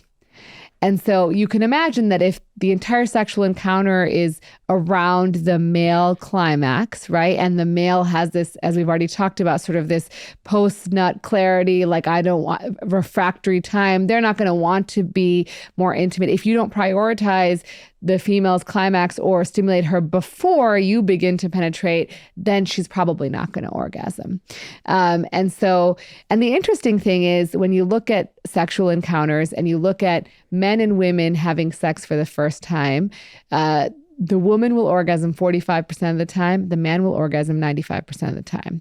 When you look at women having sex with women on a first-time encounter, they both have orgasms 95% of the time. So clearly there's an educational disconnect, right? Women know what they like and what stimulates them, and men aren't getting the memo. I feel attacked. Totally not attacking you, just letting you know the facts. I know, it makes sense though, because I think men are still struggling to understand. Again, because of what you said, we don't really get a sexual education. So we learn these things from porn, and obviously in porn, they're not showing it. Yeah, I mean, you don't typically have many women orgasming in porn as you do men orgasming in porn. What is an orgasm, and what role does it serve? Mm-hmm. Like, why do we orgasm? And also, when I say what is an orgasm like a switch, or is it like a spectrum? So it's sort of like a spectrum, I guess. I mean, so let's talk about what it is exactly. So an orgasm is a moment in time that is combined with a maximal tension and then a release. Mm-hmm. And during that time, you're completely unable to think about anything else. It is a very powerful, pleasurable sensation. And it occurs usually, like I said, 5 to 60 seconds. It can last. And in terms of how you get it, it's usually a culmination of stimulation over a period of time, even with a certain sort of like rhythm that's required to achieve climax. It's different from person to person. So I can't give you the script on this is how fast you need to penetrate, or this is what stimulation you need to use. Okay, that's the end of the conversation. Okay, we're done here. Yeah. So yeah, because nobody wants to talk about it. They literally want me to tell them this is what you do, A, B, C, D, like right? An instruction manual. So, but yeah, ultimately, all of those things, they build this tension, right? So over the course of sexual stimulation, arousal, you are getting to an excitement phase where your body's changing. So in women, for example, you will see that the labia become a little bit redder. They expand in size. As I said, the vagina lengthens and elongates. From 3 to 6 inches, I've heard you say. Yeah, roughly. about double. Yeah. And it's different from person. That's the average, right? So there is sort of like this thought that like, okay, if it's really, really large, it's always going to be better. And that's not actually always the case, because not every vagina can accommodate a very large phallus. But so when you're having orgasm, essentially your pelvic floor muscles are tensing up. They're getting really tense, and you're reaching this basically you're getting to the top of the hill. You're getting this really large amount of climax, and so your body is sort of going up and up and up. You're reaching like increasing dopamine, and you're increasing. So when you think about what happens in the brain is your hormones are going higher and higher, and there's also an inhibitory. There's a stimulatory and an inhibitory pathway, and so the stimulatory pathway is going up, stimulatory. You're basically trying to race up to the top of this mountain, and once the stimulatory gets to the very, very top, then you have the orgasm, and so you release all this tension. And during this time, your heart rate's racing, your pupils are dilating, right? There's all these physiologic changes, and then when you orgasm, your muscles contract, as I mentioned before, and this every 0.8 seconds they're having a contraction. Sometimes you'll have an involuntary phonation, so people will, moan or scream, and sometimes it's not in their control. Like there's actually an involuntary component of it. And then sort of it comes down. And so it's not as necessarily a switch. It's sort of a climb up a mountain is the way I would describe it. It sometimes feels like blowing up a balloon with a little hole in it. And what I say with the little hole in it, I mean, because if you stop, it feels like some air comes out of the balloon. That's why I said that there needs to be a rhythm. It should keep going at a certain pace in order to achieve that climax. Because if it doesn't, then you can, again, just like that's a very good description, you'll lose that little air in the balloon. Okay. So in order to increase female pleasure, okay, we need to understand the person we're dealing with, of course, but the clitoris is a great way to get to orgasm. You're pro lubricants. A lot of people feel like that's not natural, so they kind of avoid it, but you're pro lubricants. And are you pro then scheduling sex, or are you pro scheduling time for intimacy? Scheduling time for intimacy. Okay. So because sex adds, as we talked about, adds sort of like a level of stress in terms of like, am I going to want to have sex? Am I going to be able to get an erection? Am I going to enjoy sex? Whatever it is. And am I going to get rejected? Like all those things, because you're still a human being and you may just like be really stressed that day that you put on the calendar and you were like, I just can't get in the right mind space to have sex. So if you're constantly ruminating or stressing about other things, you can't have a good sexual encounter. In fact, they've looked at mindfulness in terms of how it improves sexual function, particularly in women. But we've seen very clear data that having a mindfulness practice leads to improved sexual function in terms of desire and other factors like arousal and lubrication and orgasm. But the biggest is desire. And so it's because if you can focus on what's happening during the sexual encounter, so you can focus on what it feels like, how you're enjoying that sensation rather than thinking about, am I going to come? Am I going to climax? Is it going to happen? Or whatever it is that you're thinking about during sex because you're worried about how the other partner might react, then you're more likely to enjoy the experience, and then have a good experience and subsequently have more desire for additional experiences. We talked earlier on at the very start of the conversation about comparisons and how that can really destroy sex. Is there a disparity between how long we think sex should take and how long it actually takes? Yeah, we all think it lasts longer. And when you ask people what the average time, and this is a hard question because people think of sex as the whole encounter. And when we do it scientifically, we look at sex from penetration to the end of penetration.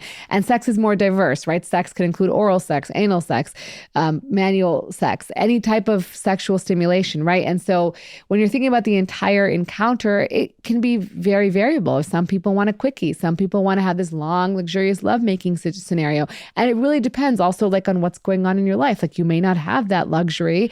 And so I think, again, it's not about reaching a certain benchmark or a certain number.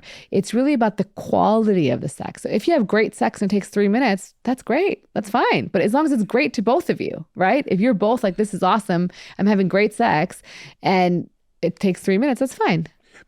But how long do people think sex lasts on average versus how long it actually lasts on average? Yeah. So I think that most people definitely think it lasts longer. So women we don't know what they think it lasts, but what they want it to be is about 18 to 25 minutes. Men are a little on the shorter side, like maybe 12 minutes. But generally, we all want it to be around that length. But you sort of lose sense of time, right? So no one's really there with the stopwatch knowing exactly how long it takes. In fact, I've had friends tell me like, oh, I watched your video. And now like when my partner wants sex, I'm like, oh, it's only going to take 5 minutes. Like I can have sex with them. Like in my head, I used to think it would take a lot longer.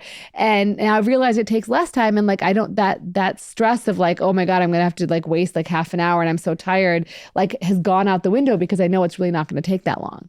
Have they ever put people in like a laboratory or whatever? And I guess this goes back to what you said earlier. Is there like an average time people spend having sex? Was that the 5 minutes you talked about? 5.7 minutes, 5.1 to 5.7 minutes, depending on the study you look at. And they looked at all comers. So it's actually different in different countries. So when you look at like Turkey, it was like 4 minutes. And if you look at UK, it was like 10 minutes. So it's actually, Thank you. So it's actually variable, and that may be a cultural thing. But ultimately the average is about 5 something. Interesting. So women want sex to last between 18 and 25 minutes, ideally. Men want it to last ideally about 16 minutes, including foreplay. But in reality, it's lasting 5 minutes. Yeah. That's good to know. Let's talk about Zoe. who you may know because they're a sponsor of this podcast and I'm an investor in the company. You guys know health is my number one priority. Zoe's growth story has been absolutely incredible so far. They're doing science at a scale that I've never seen before. Because of their members and recent breakthroughs in research, they can now continue to offer the most scientifically advanced gut health test on the market. Previously, the test allowed them to analyze 30 bacteria types in your gut. But now, thanks to new science, they've identified 100 bacteria types. This is a huge step forward, and there's nothing else that's available, even close to it, on the market at all. So to find out more and to get started on your Zoe journey, visit zoe.com/Stephen. You can use my exclusive code CEO10 for 10% off. Don't tell anybody about that, okay? Just for you guys. We talked about sizes of stuff a second ago, and we said we'd come back to this. So there's two sort of sizes that people often think about, the size of the vagina and the size of the penis. There is a myth in society that the more sex a woman has, the bigger her vagina gets. Is that myth true or false? False. So the way that women's vaginas get, if you want to say loose, right, which is the term that people use, or they get a weak pelvic floor. And that's from having babies, having maybe neurologic conditions that affect the pelvic floor strength, having collagen disorders, having just from like having a job where you stand all day and you're like all the weight of your body is sitting on your pelvic floor. Those muscles can get weaker over the course of a lifetime. And then it can feel a bit looser because those muscles are maybe not squeezing as harder. But it is not related to how much sex she's having, because as we mentioned earlier, when you have an orgasm, you're actually like strengthening your pelvic floor a little bit, like you're contracting those muscles. So actually, probably the more sex a woman has, likely her pelvic floor is probably stronger, unless she's not, but you add in the having babies and other things, it's variable. But probably the more orgasms a woman has, the stronger her pelvic floor is. But things like childbirth can make the pelvic floor looser? Weaker. Yeah. Yeah. So then when it becomes weak, that is the cause of things like stress incontinence. So when a woman lifts something heavy, or she exercises, or she jumps, or she coughs or sneezes, she might have a couple drops of urine or a lot of urine leak out because of a weak pelvic floor.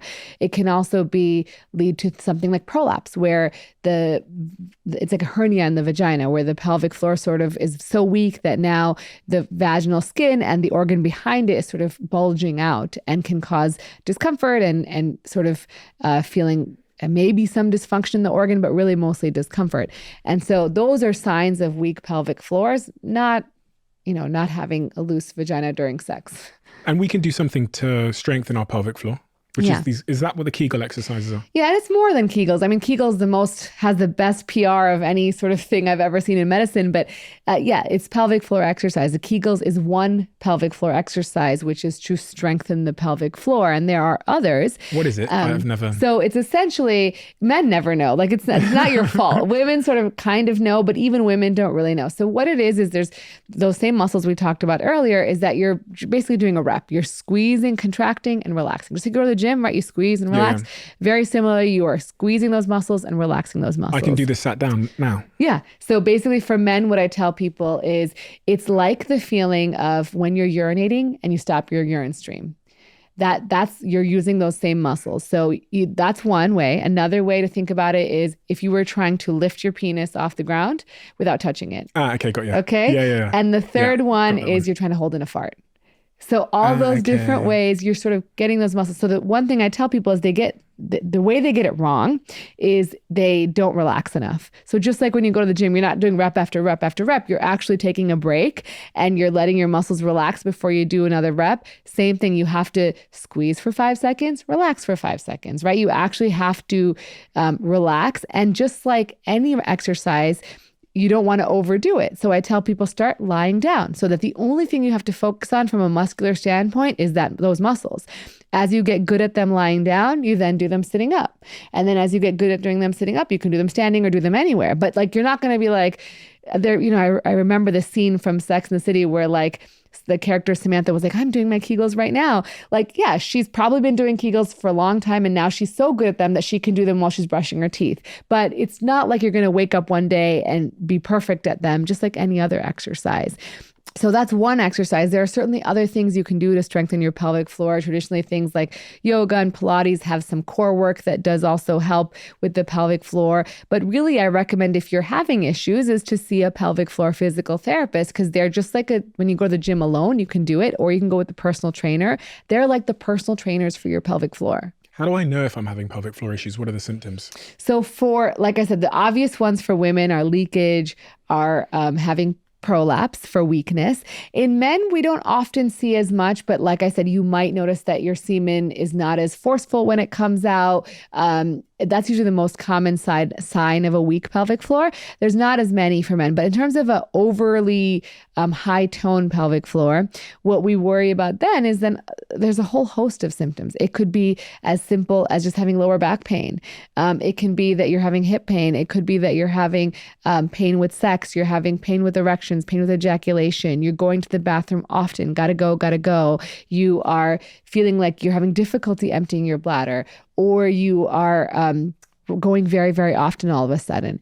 So it can be a vague variety of these symptoms. And so generally it's important to get evaluated, to see, like to get your pelvic floor examined by a professional, whether it's a urologist, a gynecologist, a pelvic floor physical therapist, someone who can assess your pelvic floor if you're having these issues, because it might be pelvic floor, it might not, right? How do they assess it? If I go to a urologist and say, listen, check my pelvic floor. Mm-hmm. So in a man, it would be a rectal exam. And so essentially, that's how you sort of feel the pelvic floor muscles. So what I tell young guys who come to me, I said, look, I can examine you, but I bet based on your story, like you're a young guy, you've sort of had these new stressors in your life, and and you're otherwise healthy. It's unlikely that you have a vascular condition brewing and other things that it's probably likely. So if you want to avoid the exam because it can be uncomfortable, and I will tell you, if you have pelvic floor dysfunction and someone does an exam, it will be uncomfortable. It will be painful, potentially, because they're pushing on those already tense muscles, and it can be painful. So I tell people, like, you might hate me tomorrow because you'll be sore and you'll say, what did she do during that exam? And I kind of preemptively tell them, because I just gently push, right? Like I'm pushing the pad of my finger, but that's enough to sort of cause a tension of the pelvic floor muscle and cause pain. Push where? Where are you like pushing? On the muscles, on the pelvic floor muscles. So you can actually, so if you put your finger in the rectum, if you push right straight down, in a man, you're feeling the prostate. And if you push on the sides at a variety of different angles, you're going to feel different pelvic floor muscles, like the levator ani and the transobturator muscles. Those muscles are the ones that are part of the pelvic floor. We can't feel all of them, but we can feel some of them. And so, so that is sort of where we're feeling in terms of for the pelvic floor muscles. Okay, so because I was thinking, if we go in the rectum, you've got the glutes there as well, which are like either side, I guess. So your pelvic floor is actually a part of your core, right? But your glutes are further back. They're not going to be felt from there. But anyways, if you think about your pelvic floor, it's actually, people think about their core as their abdominals, but we know that it sort of encompasses your back, your front, and even your pelvic floor is sort of part of your core muscles. Got you. Okay, interesting. Very interesting. On the topic of sizes then, one of the big things in men is penis size. And one of the big questions men often ask is there ways to increase my penis size? There's in fact a whole industry around penis size, increasing pumps and all kinds of different things. Is it possible to increase one's penis size? Yeah, so it is. In terms of looking at the evidence, the safest and most reliable way is using a traction device. And these are devices that are made for essentially for penile lengthening, but they're also made for men who have something called Peyronie's disease, where they may develop a plaque on their penis and a curvature. And so there's one device that's actually made that bends away from the plaque to help sort of break down that plaque. So there are two uses for it, but essentially these devices are just like stretching the tissue over time. And so the original traction devices that were studied, you would have to use them for 6 to 8 hours a day for several months to see a 2-centimeter increase in length. Now, that may be enough for some people. They were like, yes, I definitely want that. And some people are like, you know what? It may or may not. 2 centimeters is the average. Some are going to be less, right? So it's sort of, do you have the time to do that? Do you want to do that? But now there are sort of newer devices where they've studied them and used them like twice a day for 30 minutes. And they've seen some increase in penile length. They're generally pretty safe. It's more about, you might have some bruising from just putting the traction device on. And as long as you follow the instructions, you're probably not going to hurt yourself. Is that a penis pump? No, pumps are different. So Pumps have not been shown to increase penile length. What a pump is, essentially it's got a cylinder that you put your penis into, and it uses sort of vacuum technology to sort of suck blood into the tissues. And then you put, if you're having issues with erectile function, you would then put a ring at the base of the penis to maintain the erection. These don't help with length. They've looked at them in those cases. They've also looked at surgeries and different types of things to increase penile length. And ultimately, many of them either have a very high complication rate, or risks that I would say are probably not advisable for most people. I think that in terms of penile lengthening, people are always like, why would you want to do that? Why? A lot of people will sort of poo-poo people who want to change the way their penis looks. And I've sort of evolved in my thinking and saying, well, you know what? This is a big part of a man's identity and how he feels about himself. And I wish we had something that was safe and easy for men to do, like we have breast implants, but we're not there yet, right? And so I just want people to be safe in terms of realizing what our limitations are at this time, and things may change over, as people become more interested in this area. Porn, the role it's played in our perception of what a normal sized penis is. Do you know any data on how big people think a penis should be versus how big the penises actually are? Yeah. So most people think it should be about 6 inches. So like we said, the average is around 5.1 to 5.3 inches. And so when you look at the data in terms of what people think it should be, men think it should be about 6 inches. In terms of women, where we found the data about what they prefer is sort of interesting. So now that we're having more surgeries for trans men, one of the surgeries that we do is a neophallus, is we create a new phallus. And one of the types of surgeries we do is we use a forearm flap. And so it can be very, very long and very, very girthy. And in fact, they were doing these surgeries and they realized that some people were actually unable to have sex with it because it was too girthy. So they wanted to then look at how do we determine the right size and length and girth of this neophallus so that they can then have sex with it.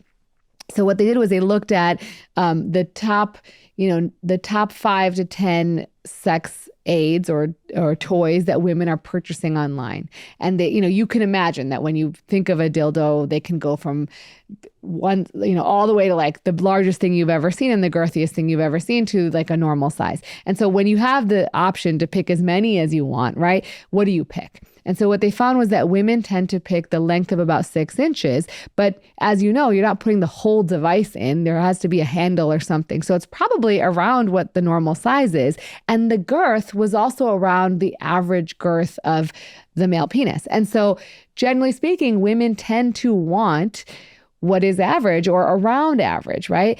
And interestingly, there's a product that is available called Onut. I'm not sponsored by them or anything, but essentially you for women who have pain with penetration with men who are too well endowed, the men actually wears it so that the entire phallus doesn't go in during sexual intercourse, so that it's more comfortable for the partner. So we know that sometimes it can be really uncomfortable if it's too well endowed.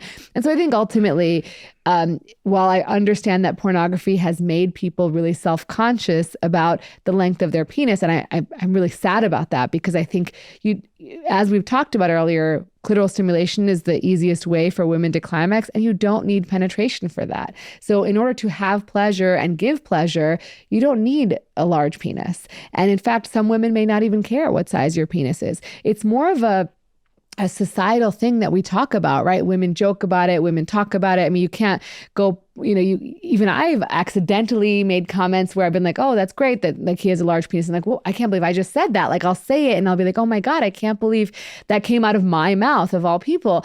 And I think it's just so ingrained in our brain to be to celebrate really well endowed organs, when in reality, it's not necessary and sometimes even painful.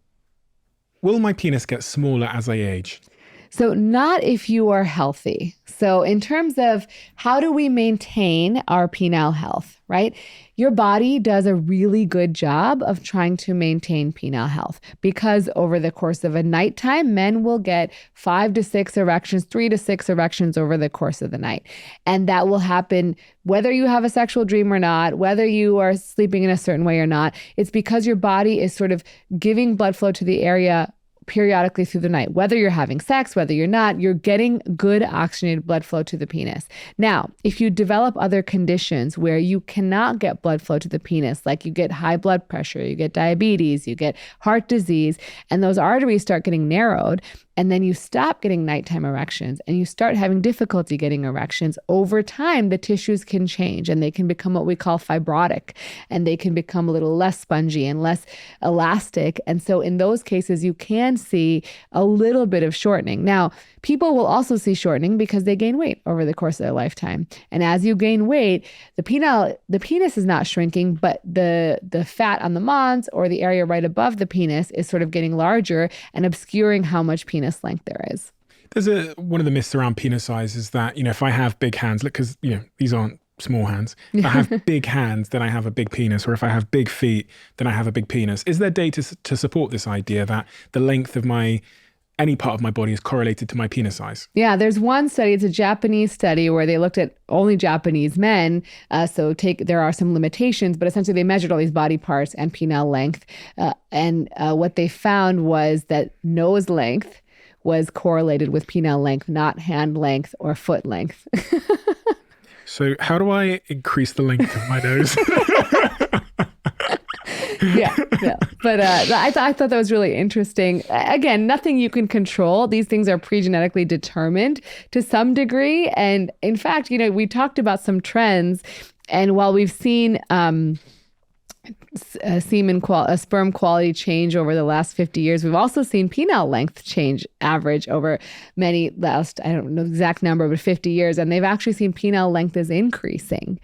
And they think that this is because the onset of puberty is changing and boys are getting exposed to factors that are making them go through puberty earlier, and hence they're getting more exposure to testosterone and they're developing longer penises. So sort of interesting theoretical thing. I don't know if that's true or not, but sort of what the theory is. Yeah, I actually read about that study. It says that a study shows that men's average erect penis size has increased over the last 29 years from 4.8 inches to 6 inches. Mm-hmm. That's pretty dramatic. That's huge. Yeah. Wait another 29 years. You could be Jesus Christ. But I don't think women's vaginal lengths are changing. So I don't know what that means. Oh, yeah.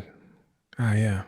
It's interesting because when we talked about the vaginal length enlarging as someone becomes aroused, you mentioned that it goes from roughly about 3 inches on average to about 6 inches. That also correlates with the size of the flaccid penis to the size of the erect penis, going from about 3.6 inches flaccid to about 5.1 to 5.2 inches erect. Yeah. So you kind of see that these two things are actually made for each other.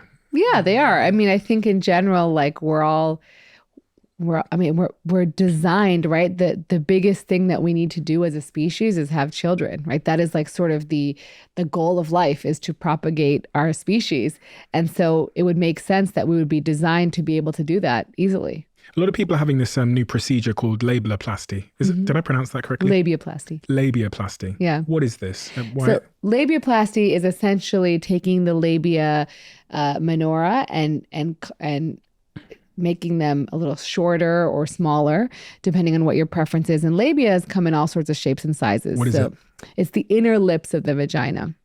So they come in all sorts of shapes and sizes. Sometimes they will be lopsided, so one will be longer than the other. Some will be longer, some will be smaller. And oftentimes we're seeing in pornography really small labia minora. And so people will tend to feel like maybe they should look like that. Now, not everybody. Some people actually have discomfort. Their labia are so long that they cause friction or pain or discomfort. In those cases, it's absolutely reasonable. But just like people have insecurities about their genitalia when they're men, women also can have insecurities about their labia as women. And so labiaplasty is essentially making those smaller and more cosmetically appealing when women desire that. But I think the important thing to take home is they are so diverse. They're as diverse as your fingerprint. Your labia is unique to you, and it is not, there's no script of what it should look like. And so I generally tell people if that's something you want, that's absolutely fine. But again, this is not a pathology or a bad thing. This is something that, is more cosmetic. And there's been an 80% increase in the surgery of labiaplasty from 2015 to 2019, which is, a lot. A lot. It's a lot. Last thing about women and ejaculation in the vagina is about squirting.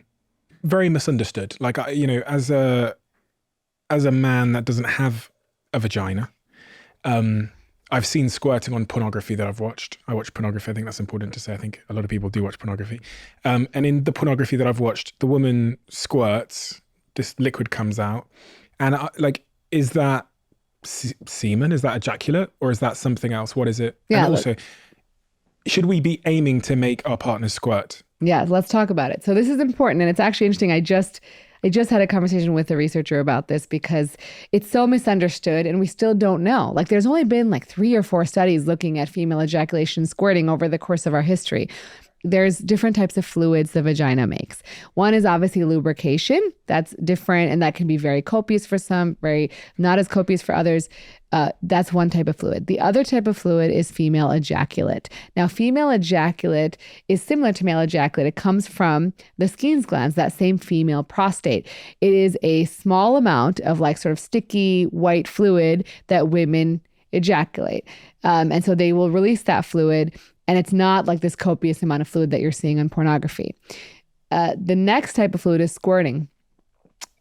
And squirting has been described as a clear, colorless, odorless fluid that's emitted from the urethra. When they've looked at analyses of these, they found that there is what we call PSA or prostate-specific antigen. Now that we think of traditionally as males, but the women's Skene's glands make it as well. Now people are like, is it pee, right? That's the big question. And so in the one study where they looked at the analysis, they found that there was like dilute urine. And then another study looked at like, okay, they scanned people before squirting and after, and they scanned their bladders to see like, did the amount of urine change? And they said it did, and now it's urine. But what we really don't know, and what the limitation is that so women know when they squirt, like they know it's not urine. So if you talk to enough women who are squirting, they'll be like, it's not urine. I'm sure it's not urine.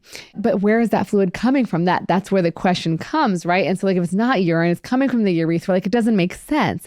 And so this is Dr. Barry Komisarek, who's done a lot of research on orgasm. He said, it may be water imbibition. So when you think of like fluid filling the walls of the uterus and the vagina during the process of arousal, and that maybe during climax when you have actually contractions of that fluid, of those organs that occurs during climax, that it can actually release this fluid. I don't know. I think the jury remains out. I don't think we have a conclusive answer because the studies are not perfectly designed.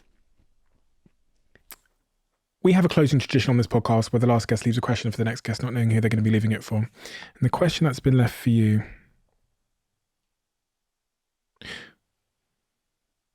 if there was one message that you want your life's work to communicate to the world, what would it be and why? My message is that sexual health is health, and that we need to be prioritizing our sexual health and educate our young people about sex. And why? Because I think the impacts of having negative sexual health or negative sexual encounters can be so dramatic in terms of physiologic outcomes, interpersonal outcomes, work productivity. I mean, it can be very far reaching. And if we are able to educate and empower people, we can change the world. Dr. Rena Malik, thank you so much for your time today. And thank you so much for illuminating a bunch of issues on sexual health that I've never really understood or been able to discuss before. And I think these conversations are so unbelievably important because, as you say there, sex sort of permeates every facet of our lives. And I think sometimes people wonder why I spend a lot of time on the show talking about sex when this is called The Diary of a CEO. But that's because it's the same reason why I spend a lot of time talking about health and the brain and neuroscience and relationships and everything, because I've come to learn that although I'm a CEO, I'm a business person, all of these things, as you've said, feed into my ability to be a CEO. And what is a CEO? A CEO is a human being. A CEO is just someone that is has a sort of high intensity career. We all have high intensity careers, and we're these multifaceted objects. But some parts of these multifaceted objects are still in the shadows because there's stigma and there's shame and there's not a lot of education around it. And if I think about my career as a whole, sex and my relationships have been this huge part of it that once I focused more energy on and started investing in, every other part of my career improved. Every other part of my life improved. My health improved. My performance at work improved. My anxiety levels dissipated. And that's why I think these conversations are so unbelievably important. And your work that you've done, both in your sort of clinical practice, but also what you're doing on YouTube as well, which I'll link below so everyone can go and see, is allowing this information to be accessible for everybody, even those that don't have the money to go and drive, as you said, to go see a therapist. And I think that's an incredibly important work. And I'm glad that you're a real champion and a force behind that. So thank you so much on behalf of me, my team, but also everyone that's consumed your work and gained value from it. Thank you. I would just say that I always tell people, because I mentor a lot of young medical students, and I always tell young women that the number one most important decision you're going to make is who you choose as your partner. And that's because that person, whether it's obviously emotionally, but also sexually, right? How they support you in your life is going to determine whether you're able to succeed or not. And I just was talking to another woman and she, she was like, my husband's wonderful. I was like, I'm not surprised. I was like, you don't get to be a successful woman and a happy, well-adjusted, successful woman unless you either are, very happy being alone or you have an excellent partner to support you. Because if you have a toxic partner at home, it's not going to work. Amen. Thank you.